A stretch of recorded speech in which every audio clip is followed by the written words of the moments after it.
여러분 평안하십니까?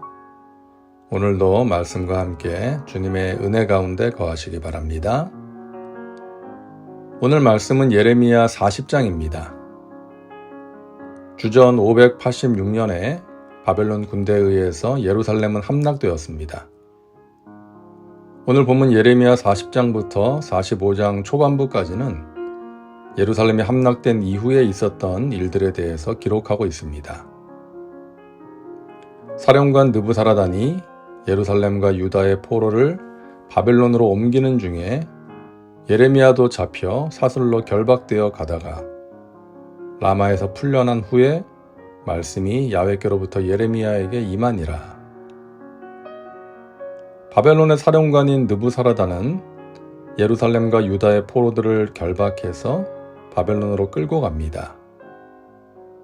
이것은 이미 선지자에 의해서 여러 차례 예언되었던 일이었죠. 사령관이 예레미야를 불러다가 이르되 내 하나님 야훼께서 이곳에 이 재난을 선포하시더니 야훼께서 그가 말씀하신 대로 행하셨으니 이는 너희가 야훼께 범죄하고 그의 목소리에 순종하지 아니하였으므로 이제 이루어졌도다. 이 일이 너희에게 임한 것이니라. 바벨론의 사령관 느부사라단은 사슬로 결박되어 끌려가던 예레미야를 풀어주면서 말합니다. 너희 하나님 야훼께서 이곳에 재난이 임할 것을 너를 통해서 선포하셨는데 이제 그 말씀대로 이루어졌다. 이는 너희가 야훼께 범죄하고 그의 목소리에 순종하지 아니한 결과다 라고 말하는 것입니다. 하나님의 백성들은 하나님의 말씀을 받아들이지 않았는데 침략군의 장군은 예레미야가 선포한 메시지가 이루어졌다라고 말하는 것입니다. 우리 바벨론이 강해서 너희가 망했다라고 하지 않고 하나님의 말씀대로 너희가 망했다라고 하는 것입니다. 이것은 그가 하나님을 믿는 사람이어서라기보다는 그동안 여러 가지 경로를 통해서 예레미야가 선포했던 하나님의 말씀에 대해서 들었기 때문일 것입니다. 부하들을 통해서 그리고 유다 사람들을 신문하면서 들었겠죠. 그래서 예레미야가 선포했던 메시지를 그대로 말하고 있는 것입니다. 느부사라단은 예레미야에게 선택권을 줍니다. 보라, 내가 오늘 내 손에 사슬을 풀어 너를 풀어주노니 만일 내가 나와 함께 바벨론으로 가는 것을 좋게 여기거든 가자. 내가 너를 선대하리라. 만일 나와 함께 바벨론으로 가는 것을 좋지 않게 여기거든 그만두라. 보라, 온 땅이 내 앞에 있나니 내가 좋게 여기는 대로 옳게 여기는 곳으로 갈지니라 하니라. 자신과 함께 바벨론으로 가면 선대하겠다는 것이죠. 포로로 취급하지 않고 잘 대접하겠다는 것입니다. 하지만 그것을 원치 않는다면 어디든 남고 싶은 곳에 남으라는 것입니다. 예레미야는 그동안 동족들로부터 외면당하고 매국노 취급을 당했습니다. 감금되기도 했고요. 죽을 고비도 넘겼습니다. 그래서 느부사라단의 제안이 솔깃하게 들릴 수도 있었겠죠. 바벨론에 가서 남은 여생을 편안하게 보낼 수 있는 것입니다. 하지만 하나님의 종은 편안한 삶을 추구하는 사람이 아니라 하나님께서 맡기신 사명을 위해 살아야 하는 사람이죠. 그래서 결국 예레미야는 유다에 남아서 바벨론의 포로로 끌려가지 않고 남겨진 백성들과 함께 하게 됩니다. 예레미야가 미스바로 가서 아이감의 아들 그다랴에게로 나아가서 그 땅에 남아있는 백성 가운데서 그와 함께 사니라. 자, 여기에 그다랴라는 인물이 나오는데요. 그다랴는 유다 성읍을 맡아 통치하도록 바벨론의 왕이 세운 사람이었습니다. 유다의 총독으로 세운 것이죠. 그다랴는 요시야 왕의 서기관이었던 사반의 손자이며 예레미야 26장에서 예레미야가 성전에서 하나님의 말씀을 선포하고 그 말을 듣고 분노한 사람들의 손에 의해서 죽임을 당할 위기에 처했을 때 예레미야가 죽지 않도록 도와준 아히감의 아들이었습니다. 그다랴가 유다의 총독으로 세워졌다는 소문이 퍼지자 예루살렘 주변 지역으로 피신했던 유다 백성들이 돌아오기 시작합니다.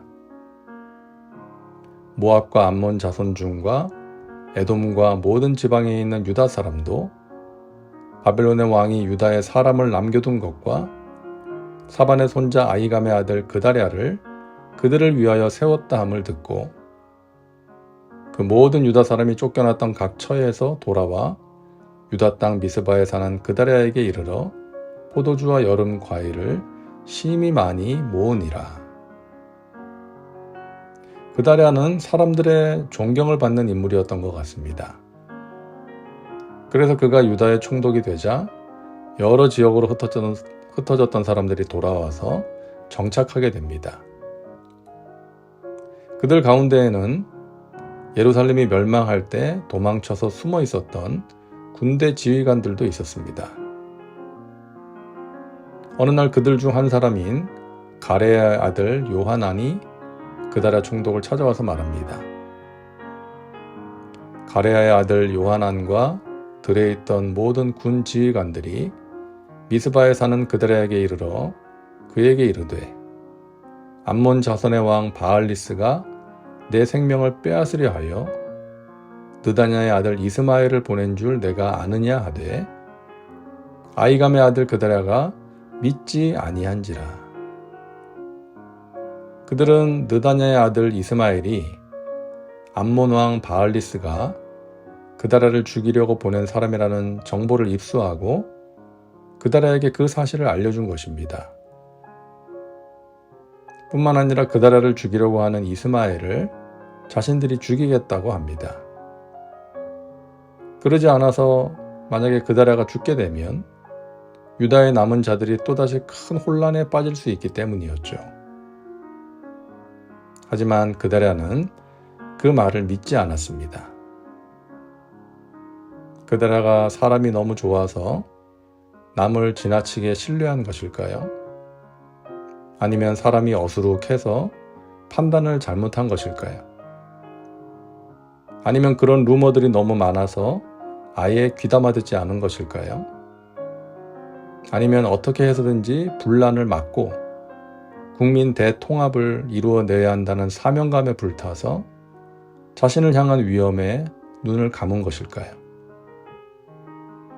어떤 이유에서였든지 자신과 백성들을 생각하는 사람들의 진심 어린 조언을 듣지 않고 상황을 잘못 판단한 것은 그달의 실수였습니다. 지도자들 가운데 주변 사람들의 말을 귀담아 듣지 않는 사람들이 종종 있습니다. 자기 생각에 벗어나는 의견을 듣고자 하지 않습니다. 아랫사람의 의견을 아예 무시하는 경우도 있고요. 지도자는 그래서는 안 됩니다. 물론 지도자의 자리에 있으면 많은 말을 듣게 되죠. 그 말들 중에는 귀담아 듣기 힘든 말도 있고 들을 필요가 없는 말도 있습니다. 사람들의 말들을 듣는 것이 피곤하고 귀찮을 수도 있죠. 자신의 생각과 맞지 않아서 듣기 싫을 수도 있습니다. 하지만 지도자는 자신과 공동체를 위해 진심으로 조언하는 사람과 그렇지 않은 사람을 분별할 수 있어야 하고요. 그들의 말에 귀를 기울일 수 있어야 합니다. 그럴 때 자신과 공동체가 바른 길로 갈 수 있고 하나님의 뜻이 온전하게 이루어질 수가 있는 것입니다. 우리의 지도자가 그런 사람이 될 수 있도록 기도해야겠습니다. 기도합니다. 사랑과 은혜가 풍성하신 하나님, 오늘도 말씀과 함께 살게 하시니 감사합니다. 예레미야가 좌절감과 고난 속에서도 하나님께서 맡기신 사명을 충성스럽게 감당한 것처럼 저희들도 힘든 상황 속에서 포기하지 않고 하나님께서 우리에게 맡기신 사명을 힘써 감당하게 하옵소서. 나라가 혼란스럽고 우리가 보기에 마음에 들지 않는다 할지라도 나라와 지도자를 위한 기도를 포기하지 말게 하옵소서. 날마다 주님 은혜 가운데 거하는 승리하는 믿음의 백성들 되게 하옵소서. 예수님의 이름으로 기도하옵나이다. 아멘. 오늘도 말씀과 함께 은혜 가운데 거하시기 바랍니다. 여러분 사랑하고 축복합니다.